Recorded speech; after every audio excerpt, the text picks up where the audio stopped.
Okay, we'll open up for questions. Are you the only guy that could follow him? I guess I'm the only one I was chosen to, so.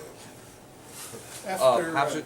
No, go ahead. After the win the other night, Alonzo was thanking everybody up front, like he always does, but he singled out you in particular because you've been there the whole time that he has. So when you see him, going over 3,000 or McGuire coming up on 1,000 and that kind of thing, seeing the production that they put up, what does that mean to you and you in particular? It's a humbling experience, to be a part of such a great success. Not everybody gets a chance to rush for 3,000 yards. So anytime, you've been a primary blocker for him for the past 4 seasons.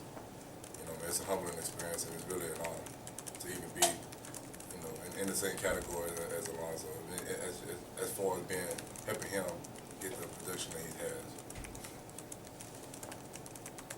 In the second half, Mike, they made some adjustments.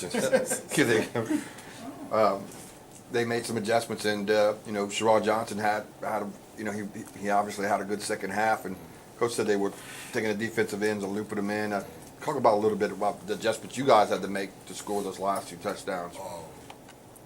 We just had to just to calm down.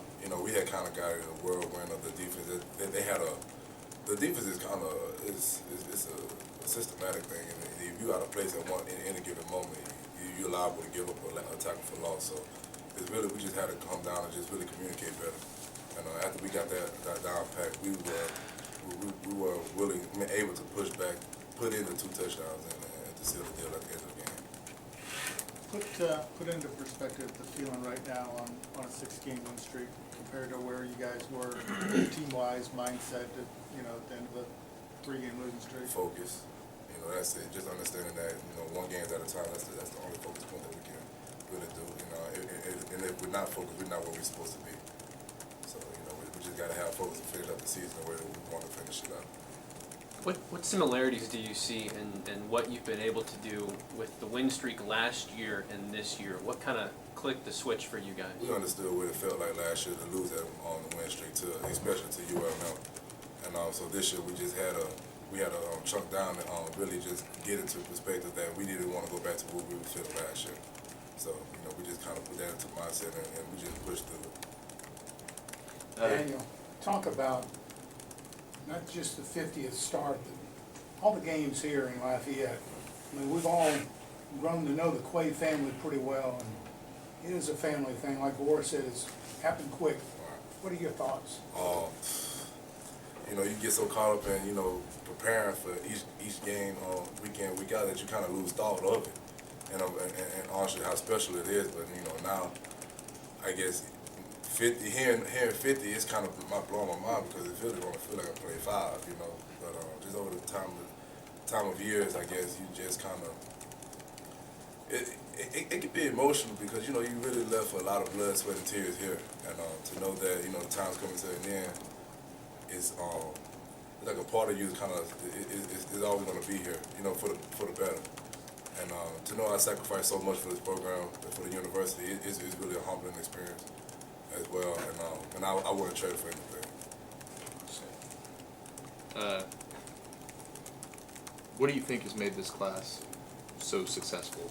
This senior class being the winningest class in school history. Timing. The fact that everything just happened the way that it happened, and all the dominoes fell together. It really, anything. I mean, it could have been anybody that could have been in this senior class, but it was just perfect timing that we all just came together.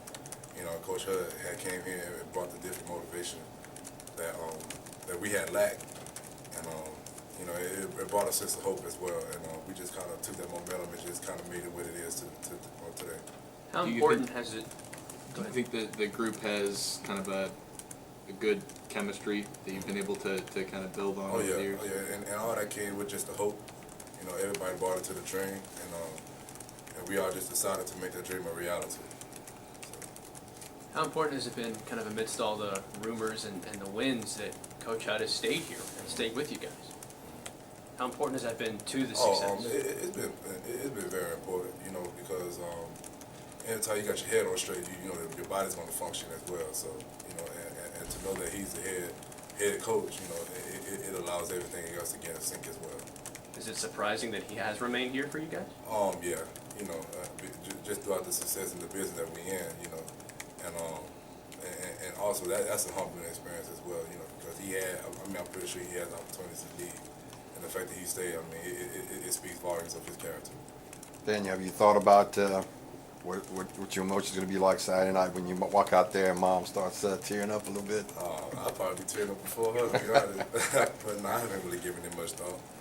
You know, just really focusing on Appalachian State right now. You know, I don't want to end how the last year's senior class ended. You know, so I'm really just giving the thought to the game itself.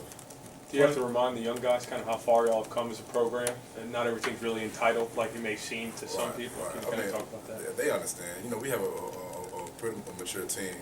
And, you know, they understand everything that's at stake for us. And Coach Whip was talking about it yesterday. That we're going to fight for each other, and the more important we're going to fight for the seniors.